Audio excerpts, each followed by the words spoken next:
we know we're sitting in a room with men and they're actually like coming to tears because they've never had a chance to talk about these things before. Whatever's troubling you is probably the thing that's troubling the person next to you. I was recovering from a few back surgeries, and that had had a big impact on my mental health and my sense of who I was as a person, but really as like a man who was valuable in the community. I'd always been this very big, strong rugby player, and then I was incredibly dependent on people physically.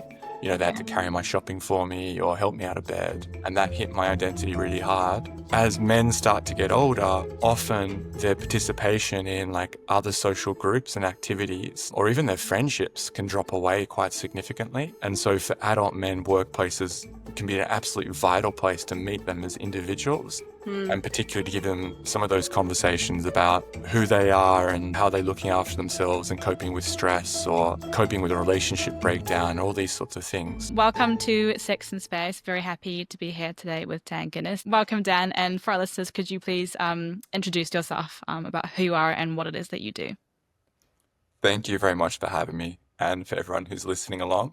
My name is Daniel Guinness. I'm the managing director of an organization called Beyond Equality, which is a UK-based prevention organization, which is all about getting men and boys to rethink some of the norms that they've been socialized into, so they can have better outcomes for their well-being, and also so that they can play a better part in creating more inclusive, safer, happier, healthier communities. Amazing. And so for our listeners, maybe just a bit of background on you, and could you tell us a bit about how you got involved with this kind of work?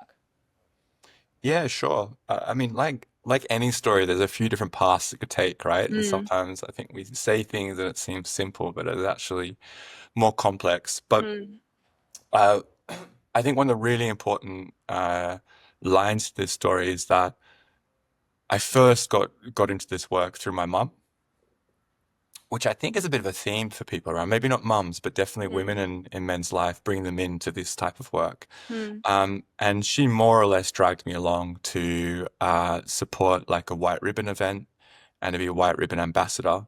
And I say dragged because I could see that the cause was a good cause. I was 18 years old, so probably I had other stuff, priorities in my back, back of my Mm. head. But I also felt like the cause, like stopping violence against women and girls, was something that wasn't really happening in my communities, in the Okay. places that I was interacting. Mm, And what I then discovered, like the trajectory here is that over the next 10, 15 years, I started to see again and again and again in deeper, deeper ways, like actually just how wrong I was and mm. just how deeply ingrained in places that, in my experience, were really safe and supportive, but actually in the experiences of women around me were not that. And like a key moment in that journey was when I moved to the UK and I was studying over at a university, and a report came out about the amount of sexual harassment and assault that women students were experiencing on campus. Mm. Um, and I remember being both shocked and like so deeply saddened that there was that stark contrast between what for me was really like it felt like I was walking around in, like a soft padded playroom or something. Like it just felt really comfortable for me moving around places. Mm. But just that contrast with such a high percentage of women saying that they were feeling unsafe in certain spaces, saying that they'd been harassed within their first week of being on campus, all Mm. these different things, which were like, that then sparked me to say, okay, I need to be involved in some things. Um, and then that led to me joining up with some new and existing organizations, which were more or less like feminist women's organizations, where I would be one of the very few, if not the only, men there. Mm. And so I kept on getting in the job of like, can you get other blokes to turn up? Okay. Um, and so I remember this one event, I called in all my favors, and I was like, I got the guys who were planning like the club nights, I got the captains of the sports teams, or the maybe even more important, the people who like planning the social events for for the sports teams, like Mm. the various nights out, and put them all in a room.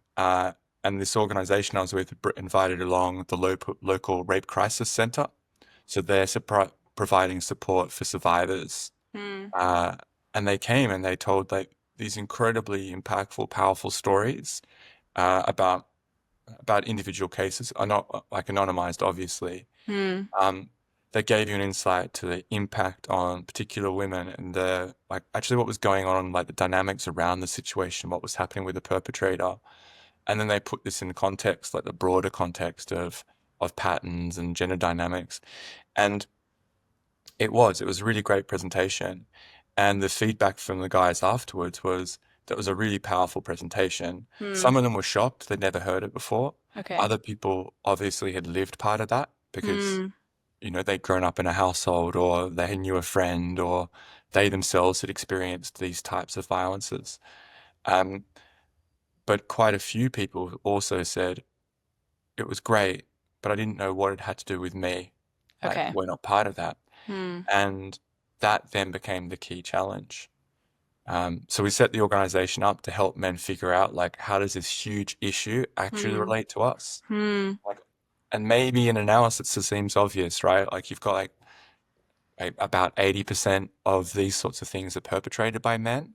So it's probably got something to do with men to solve that Mm. problem. Mm. Um, but then it was actually getting a whole group of men to take that leap and see this as part of like what they were like what they needed to be part of solving and that they Yeah. actually had a place to play and that it was actually to do with our lives. Mm. Um, and then at the same time, uh, there was this discussion that happened. It was kind of triggered. I was I was recovering from a few surgeries, like back surgeries, and that had had a big impact on my mental health and my sense of who I was Mm. as a person, but really as like a man who was valuable in the community. Like I was like I'd always been this very big, strong rugby player, and then I was incredibly dependent on people physically. They Okay. had to carry my shopping for me or help me out of bed, Mm. and that hit my identity really hard. And uh, within that and the conversations we were having, we're like, well, we know we're sitting in a room with men and they're actually like coming to tears because they've never had a chance to talk about these things before.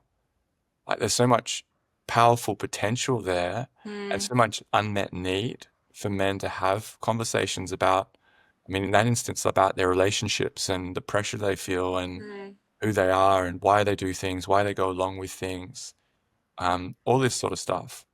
But we're like, we need to broaden this out.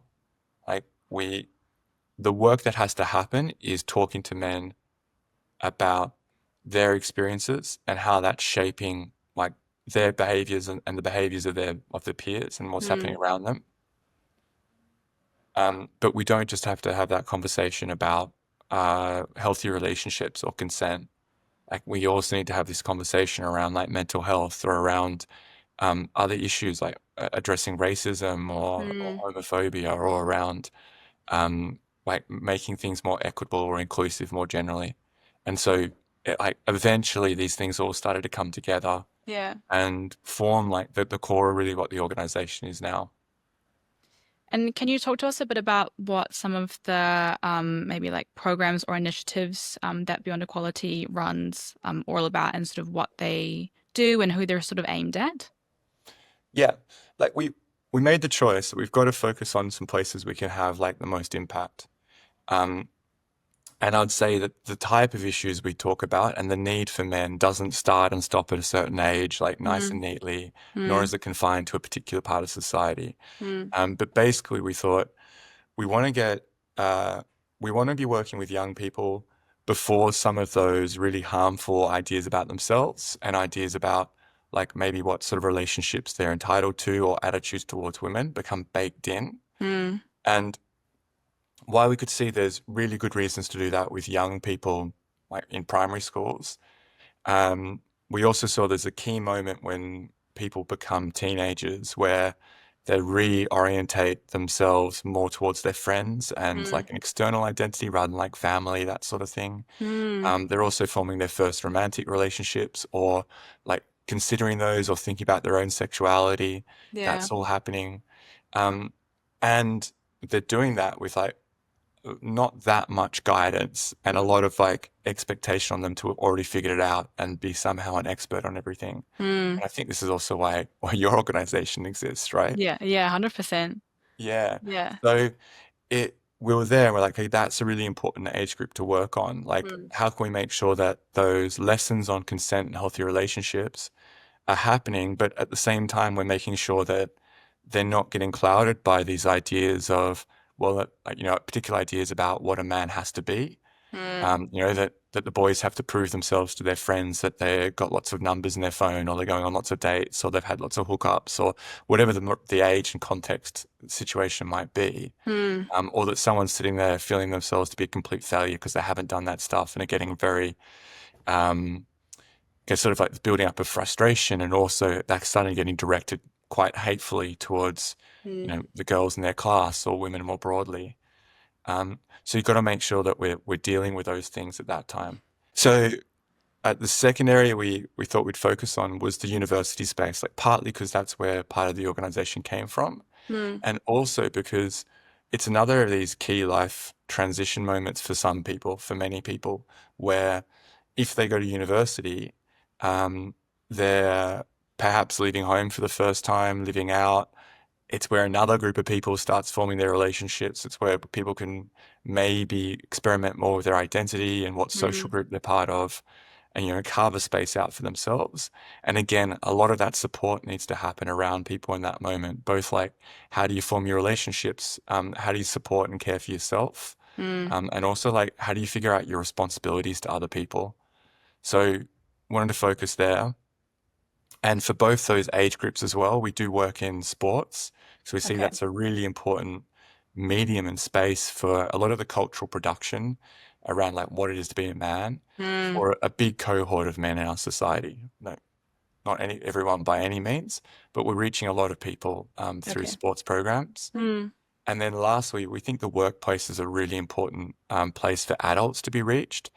Um, Both because you see the very clear issues of like gender equity coming in there, and those things need to get resolved as people enter leadership positions and management positions, and forming relationships at work, or all these sorts of things. Mm. And at the same time, it as men start to get older, often their participation in like other social groups and activities, or even their friendships, can drop away quite significantly.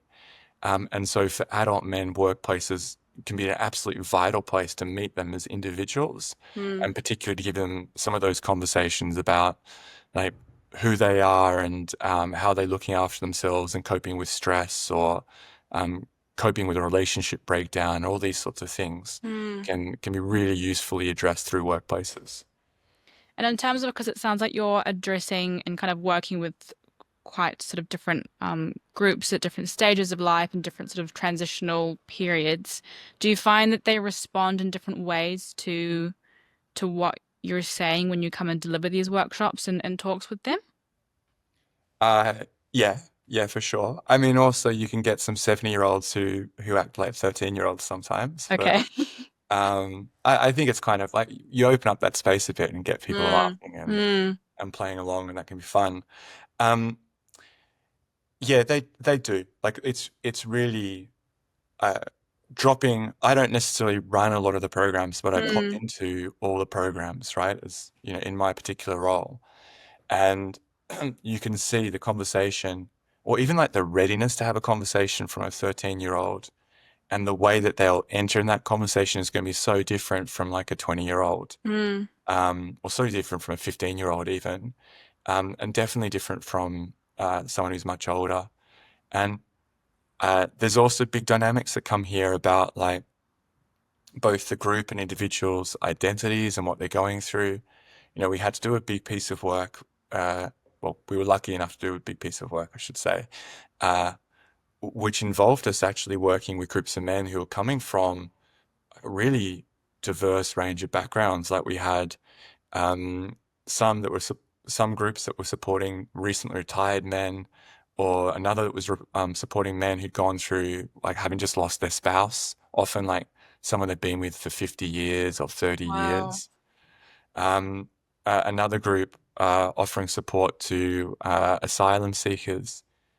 And actually, we could see that while maybe there was some of the core pathways that people need to go on, Mm. that sometimes those contexts can be so big that you can't even get into what we would see to be the start of our conversations until you address some of those other issues. Mm. And in a few instances, we actually had to work with the group and work with the people who were supporting the group and like basically say, hey, we're not really going to run our program. We're going to pop in. Maybe it's better to use the time in another way. Like, how can Okay. we support? How do we make a decision there? Mm. Whereas in other places, we adapted the session. I think the best was there's a pie making group. Okay. So yeah, I mean, maybe people have heard like quite popular amongst men who are retiring or who've already retired to join up with, say, like men's sheds where they, work on some crafts, like some like well, I'm not saying crafts, like building things basically, Mm. tinkering away, Okay. fixing stuff, Yeah. and then you kind of have a chat to people around you in the room and Mm. share a little bit, and that being a space that's both like getting men involved in an activity and developing skills and hobbies and interest, but also connecting with each other. Yeah. Um, and this one was just like, well, there's a bunch of men who don't really want to work with tools. Mm. And for whatever reason, maybe they did it their whole lives. Maybe they never wanted to do it, but love cooking. And so they're like, let's make a pie club. Cool. And it was great. I Yeah. love that. And, so we had to adapt to the pie making schedule. So, you Mm. do an activity and they're like, okay, now we're going to make the dough. And then now we're going to fill it up. And now we've got to bake it. Okay, now we can properly focus for an hour. And then we've got to stop exactly to make sure they're not like burning. And then, Yeah.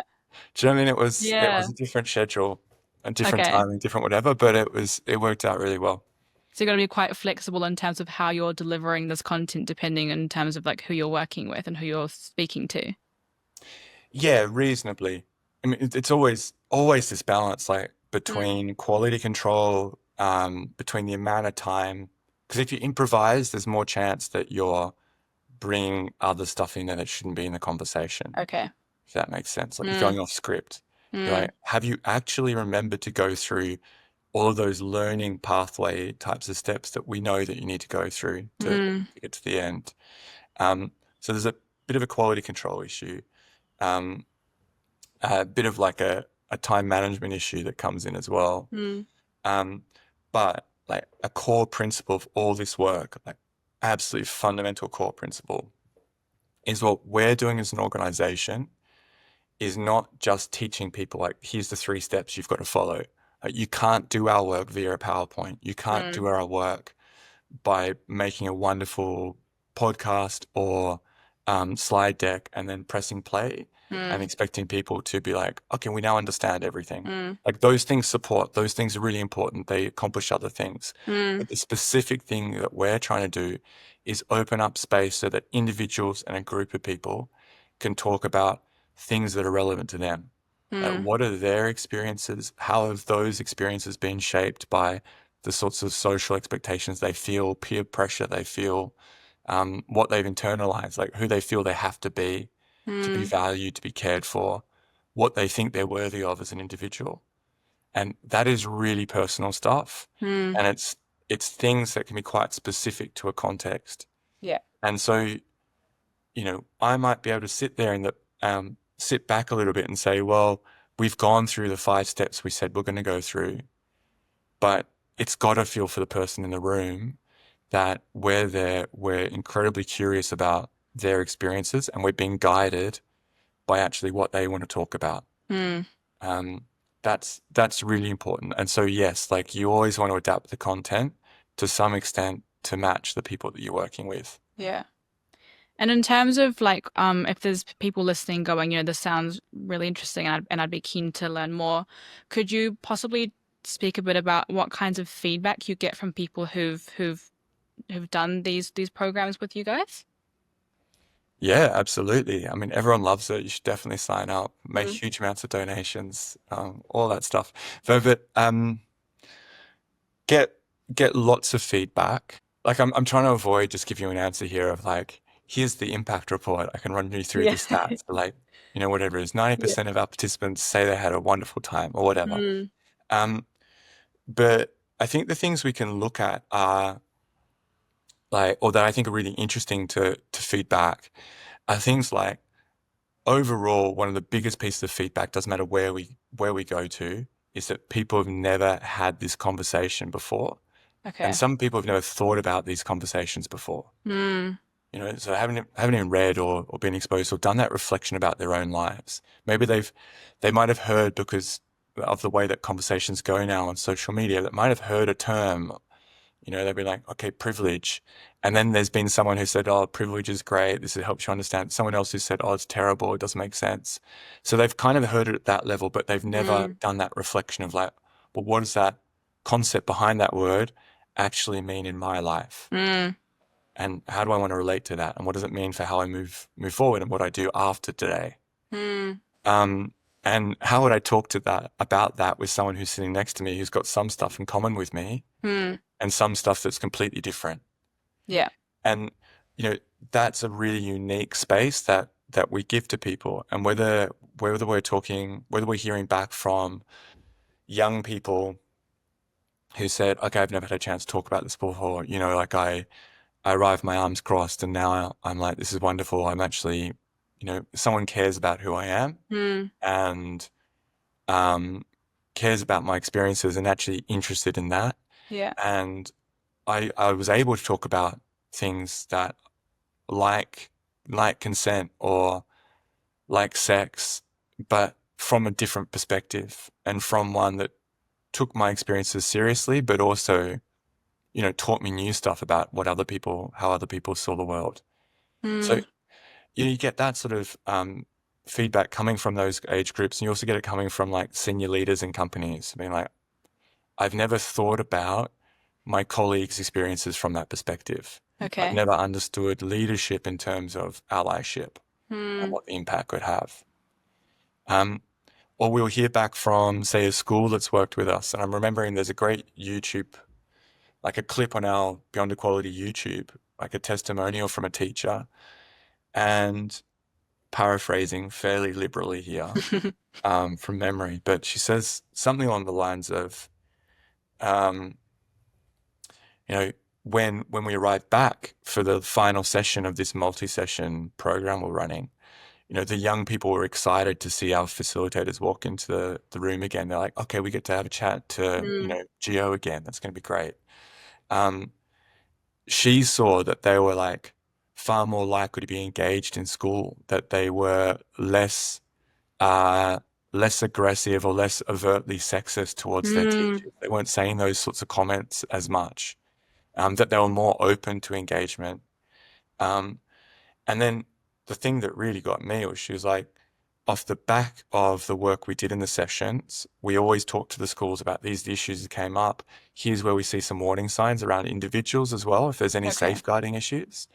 And she was like, the sessions, because they opened up space for people to feel safe in talking, actually found two young people who they weren't aware were dealing with anything, but who they identified as being at risk of self-harm or taking their own lives. Wow. And so they built a structure in to support them. And My the school goodness. acts and the school does that work, right? Mm. And the professionals that support them. Yeah.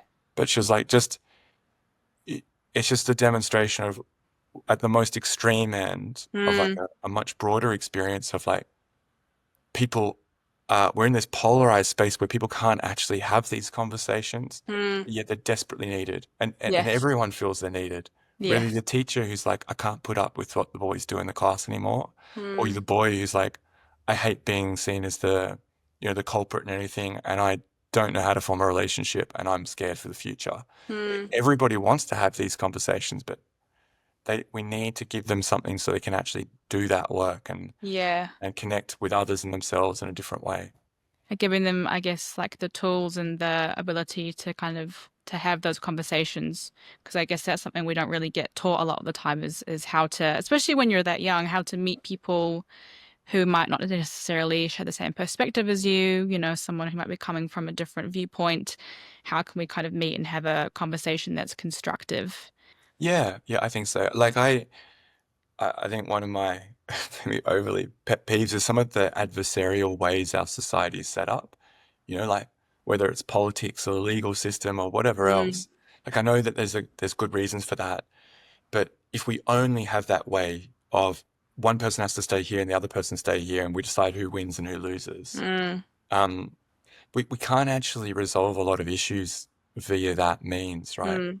Mm. Um, and, and and there's something that needs to happen when you connect with someone else's experiences and Mm. understand it, and hopefully they do the same with yours. Mm. Um, and whether you're going to agree on everything or not, you can at least learn how to accommodate or where Yes. your boundaries need to be with that person. Mm. So I think it's a vital thing that we don't prioritize and we don't recognize and we don't value enough in our society. Hi, we wanted to ask you if you could please subscribe to Sex and Space. Every click of that button helps us to keep doing the work that we're doing and bring you more great podcast episodes like this one. So don't ghost us. Subscribe and make this relationship official. We want to see you again.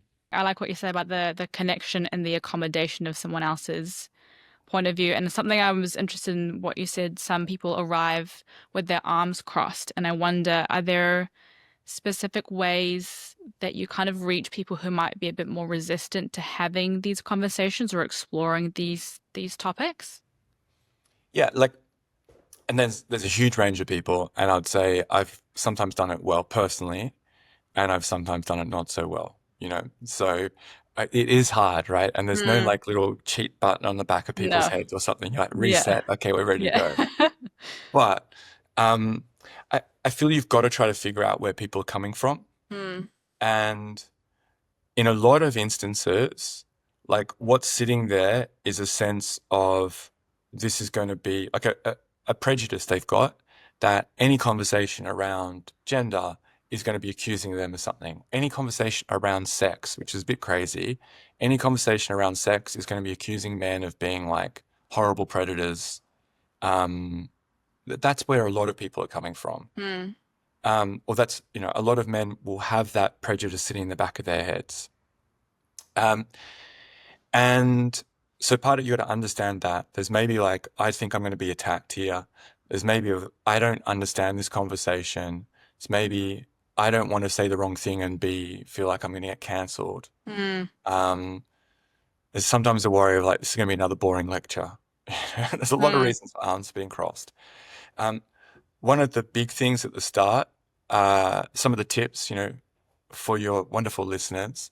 But one of the big things is pretty quickly try to if you're trying to set up a space that's about people exploring issues, Mm.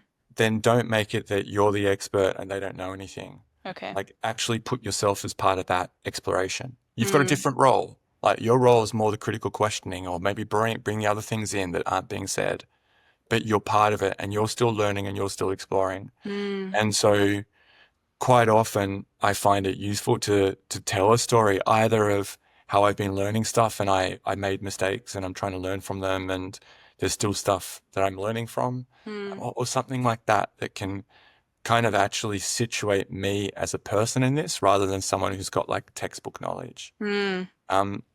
And then you want to get people talking quickly, like early. Okay. And sometimes that can be about nothing, like just their name and do a little exercise that makes people smile for a second. But it can also just be sharing a little bit right at the start that will link to the bigger conversation, but feels like it's okay for them to share. Okay. You might be like, can you, like with adults, you might say, okay, so what was like sort of activities you did when you were a kid in the playground? And who did them with you? And we know that there's going to be a higher percentage of the men in the room, like a much higher percentage, who are like doing sports stuff only with boys. And there'll be like other gender dynamics there, depending on ages and where you are and stuff like this. But we know that that sort of dynamic is going to be there. So we'll be able Yeah. to talk about that later. Mm. It doesn't need to be coming out exactly the same way, but you can expect that question's going to bring something up that'll Yeah. have to do with gender. But it's a fairly soft one for someone to share with a person next to them. Mm. And then they quite like it. They'll tell a story about the game they played or the cards they collected or whatever else. So that sort of thing, to get people talking early, make conversation open, but make sure they're part of it. And then running different activities. And you can do some things, like we'll do a lot of activities where people start by expressing themselves, maybe not like with fully formed ideas and sentences, but even just with like one word or even by moving through space and positioning themselves. Like we do a lot of stuff on continuums. Like, Okay. how much do you agree with this, and where you're going to go?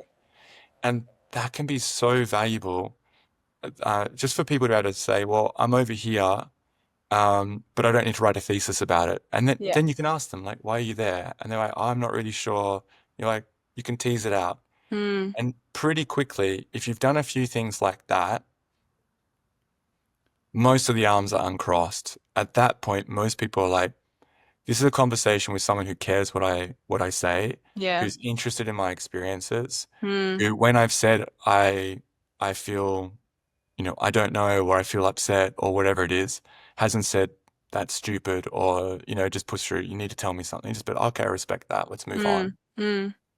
So you got to demonstrate that they're going to be safe to share stuff, and that it's going to be respected in that space, and also that they don't have to. And then you can really start getting into some of the work that might be tackling more head on, more directly, the more ingrained ideas, the more ingrained behaviors that probably the workshop was designed to address. Yeah. But you want to start with the personal, and you want to start with creating a group, and you want to start by you yourself showing them the respect that you think they should be showing each other. Yeah. Setting up that space, I guess respect and trust.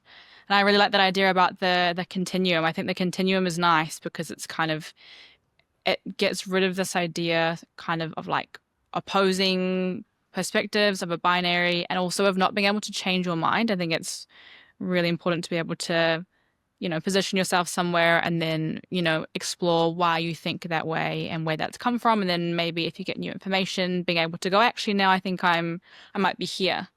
I think that's quite valuable to be able to have the freedom to move about in that sense. Yeah, right. And like we don't normally get given that space, right? Like people change their opinion, and you're like, oh, you don't know what you're talking about. Like you flip-flopped, you backflipped, like all these different phrases. But like if you're given your information and you don't change your opinion, that's when something's really wrong, Yes, yeah. right? I've been reading a book by Adam Grant, I think, called Think Again, which is about like the power of rethinking what you already know and how valuable that can be. So, but I think, like you say, we have all these phrases that kind of make it seem like it's a bad thing to change your mind, even though I think actually it is a strength. So that's really interesting. And I think what another thing I want to ask is, from all of your work, with Beyond Equality and working with these kinds of conversations, are there any kind of, I guess, learnings or things that you've taken away that really have stayed with you? Personally. Yeah, personally, in life, or about, how you see the world. I mean, honestly, so many things, and not like once off. I one of the big drivers for me to get into the work originally was some of the things that my friends or even my partners said to me about like how I was showing up and like how I was behaving. Like so there was some very direct comments of like, okay, actually, Dan, when you do that, it's not very good. That's actually impacting upon me. That's impacting on other people. That sort of stuff. There's some free lessons right there at the start. Well, free to me. Obviously, other people had been impacted by me. Um, and constantly getting challenged. Maybe not so much with like a new idea, but how does it apply to this new context that I'm in? Okay. And I do often find it quite tricky, like you could be balancing out a complex set of needs from different people, right? Like how do we actually communicate around making adjustments for somebody, but then who's doing the work that's making those adjustments possible in an organization? Or how can we constantly be attentive to like where bias might be slipping in, or where people might be defaulting back to the sorts of roles that are quite gendered, and is that placing like disproportionate amount of work on certain groups of people, like I mean basically on women in the workplace. Right? So those types of reflections are really ongoing, and sometimes, like, I mean, maybe too often, I don't know, or maybe not often enough. Again, I don't know, but you get those sort of realizations of like, oh, I need to think about this one differently. I need to think about this one again. Okay. But yeah, there's been I mean, really big changes in how I've thought about myself, about my relationships, like what I want out of those, Mm. how I try to think about success, Okay. what that means to me, Mm. how I judge myself against my peers and against other people. Uh, yeah, so many things have been impacted by this work. Would you be open to sharing what your definition of success looks like for yourself? Oh, very interesting. Very interesting. Um, yeah, uh, I don't have a definition. I have like constant sort of like thinking about it type of thing Mm. going on through. Um, I One thing I am wary of is I think I got socialized into seeing success as being um, well, it's particularly as like a leader of the organization Mm. of an organization, like having a title, um, making something bigger, having big numbers associated with it. You know, like this much money, this many people reached, this much things, Mm. you know, those sorts of things, being associated with like famous brands or famous names and things like Mm. that.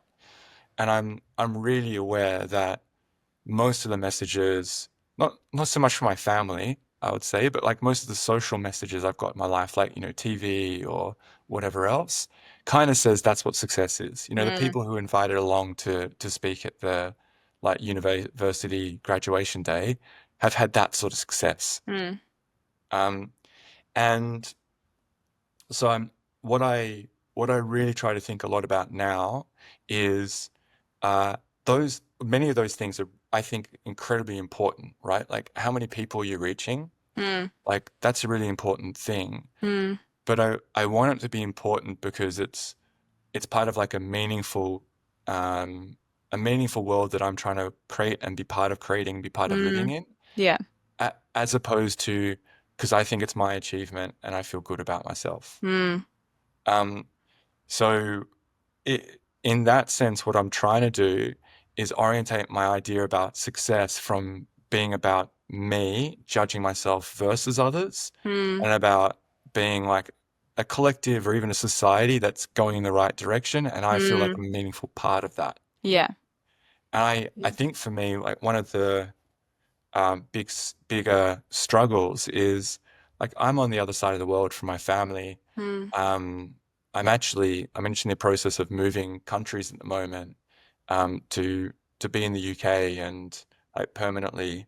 Mm. Um, there's all these things going on, which is uh, challenging my sense of community and Mm. connection.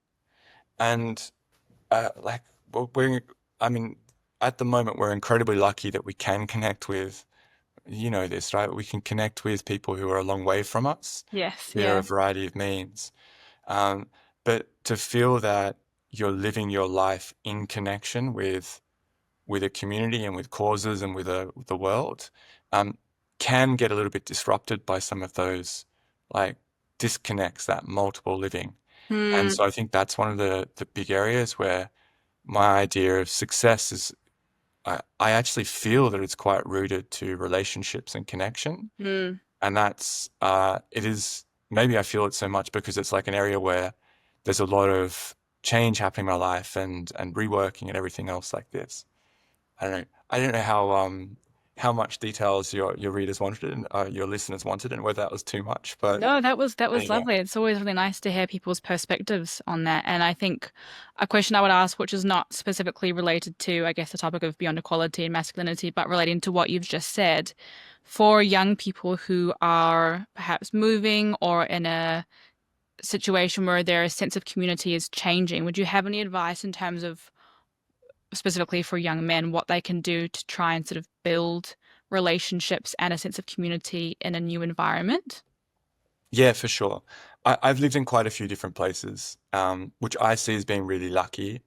I didn't really set out to like have lived in many places, but it's kind of worked out like that. Mm. But it does come at the cost, like I go back home and I see my friends there, and some are living in the city we grew up in, and they've got young families and houses and or apartments or whatever it is, but they're still connecting and seeing each other, and they're seeing the same people they've been seeing for 20 years now. And you just got such a depth of relationships. Like people have gone through marriages and divorces and friendships and businesses starting, people, friends have passed away. All of these things have happened in moments where people have been closely tied with one another. And I don't have that, right? Like that's not my experience. But I can talk to the experience of arriving in a new place and like how do you find connection? Um, and it can be pretty tough. Um, I I think you've got to be willing to be quite open.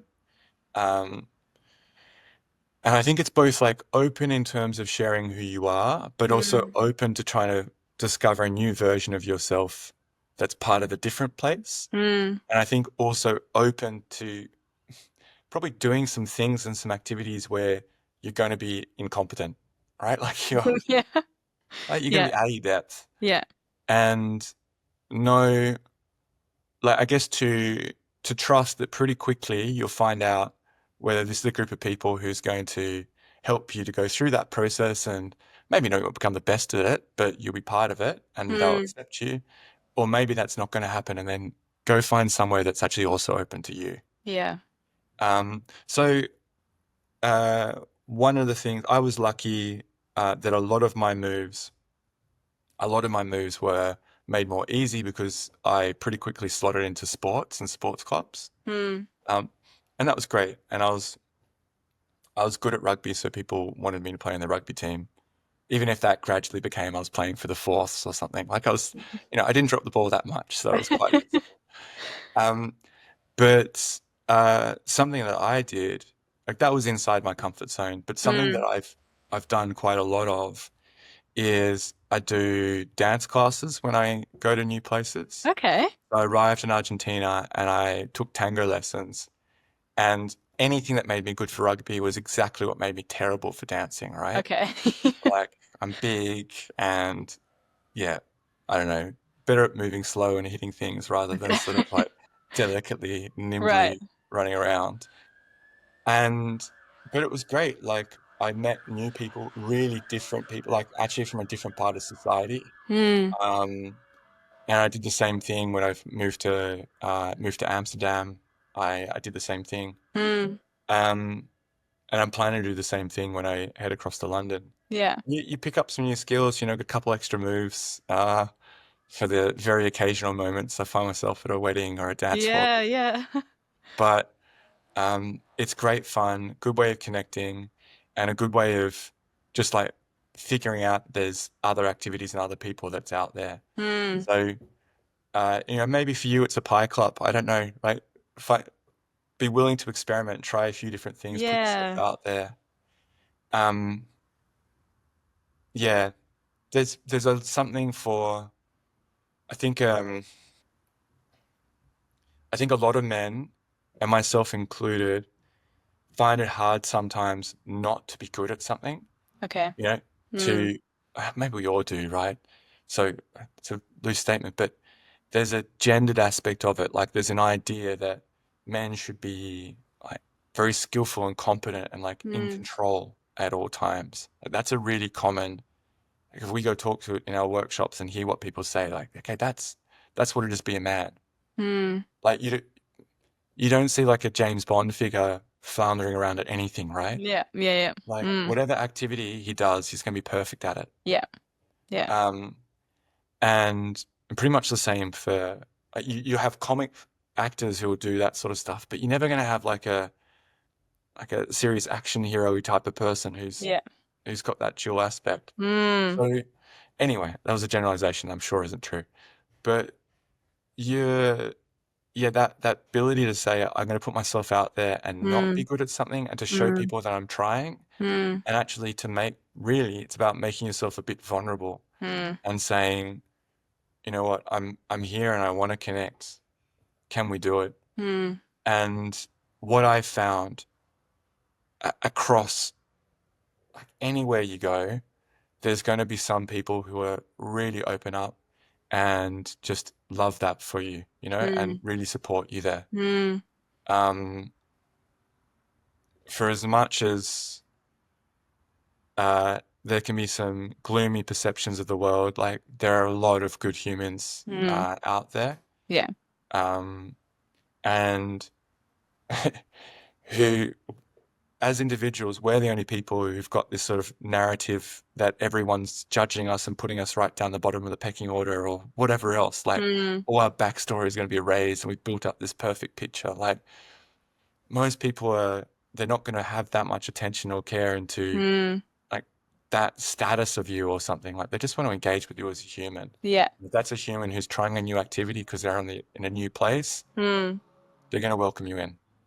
I think there was something I was thinking about recently. I must have seen it online somewhere. Someone talking about how, if you're worried about what other people are thinking of you and, what what their perspective of you is, and whether that's, oh, they're, not good at this, they're not showing up in this way, you're creating that story in your head and you can just as equally, well, it's harder, but you can also create a positive story for yourself in terms of what that person might be thinking about you. And I found that to be quite helpful in terms of, sure, they could be thinking bad things of me, but equally it could be good things. They could be thinking, oh, her outfit's really cool. So I think, obviously easier said than done, but that's quite been a helpful reframing for me in terms of how other people perceive me. Yeah, and I think this sort of reframing, to kind of take it back to some of the core issues we've been talking about, but some of that reframing is really important with men around like consent and their relationships. Because like what we find is when you dig beneath the surface a little bit, I don't want to generalize here. I've said a few times in this podcast, but quite a few times you'll find that there's a dynamic of, say, guys being really, really forward to the point of harassment, basically in a nightclub, or yelling things at women, and what it kind of pairs back to is like, yes, not enough understanding of her experiences, and often like some ingrained sexism or sense of entitlement. And at the same time, it also is tied up with a sense of, well, if she doesn't say yes to me, there's something wrong with me. Like the other person's acceptance of you is somehow completely required for you to still be like a valuable member of the world or like worth something. Like what could just be a conversation about, hey, are you into this? I'm wanting this, are you into it? Becomes, do you think I'm a valuable person, worthwhile person? Or am I just like this failure who is worthless and no one will ever like me? And every single other person will also think the same as you.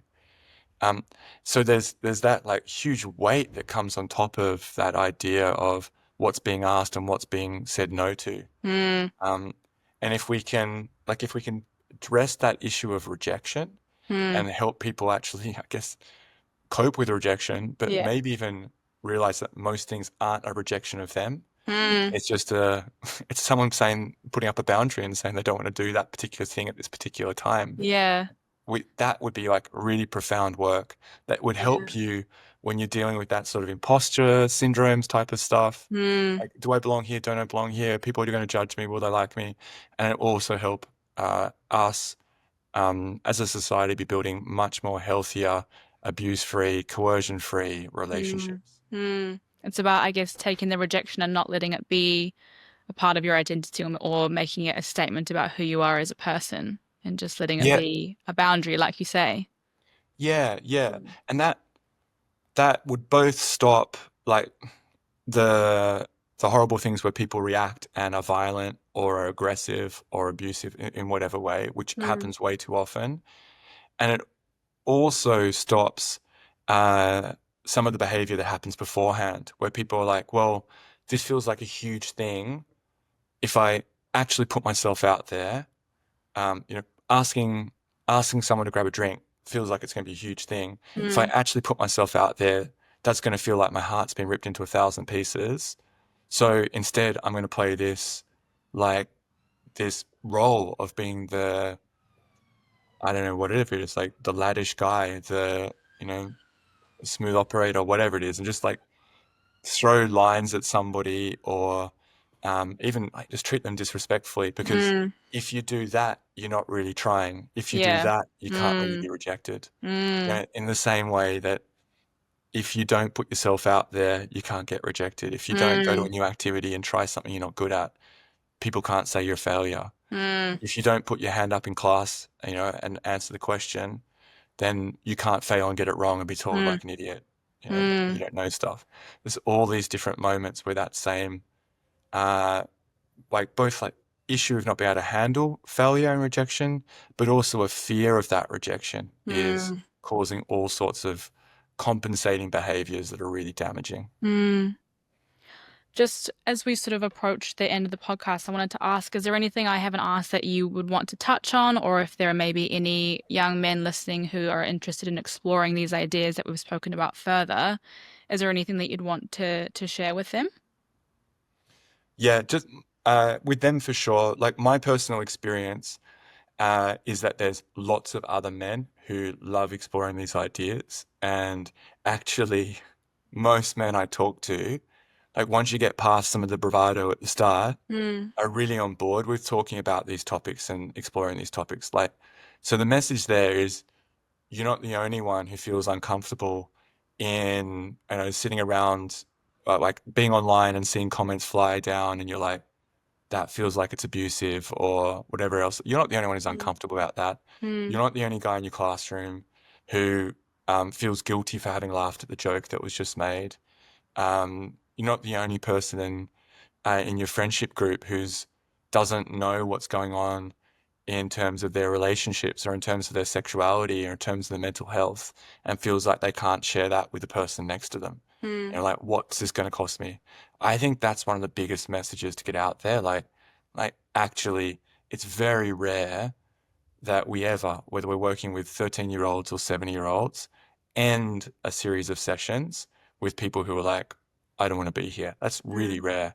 Most of the time, people really want to be having the conversations, because it's exactly the sort of stuff that that's actually, whatever's troubling you is probably the thing that's troubling the person next to you. So overall, get involved, share, listen to diverse range of voices, and take people's experiences that aren't yours seriously. But yeah, there's plenty of other people who will support you in this. And just for our listeners, how can they support the work that you and Beyond Equality are doing? How can they perhaps make a contribution or get involved or learn more? Yeah, Beyond Equality is pretty easy to find on via our website, beyondequality.org, on LinkedIn, Beyond Equality, or Instagram.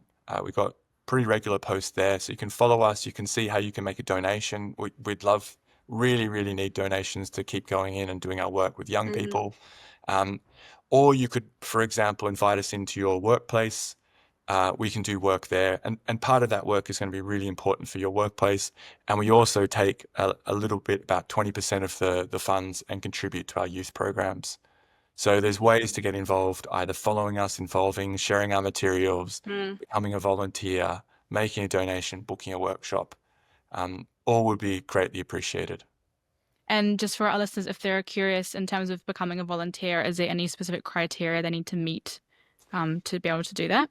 Yeah, right at the moment, sort of advertising this at not the best time, in the sense that the only program that's currently open that we're looking to recruit for is for our schools program within the Greater London area and surrounds. So you'd have to be located there.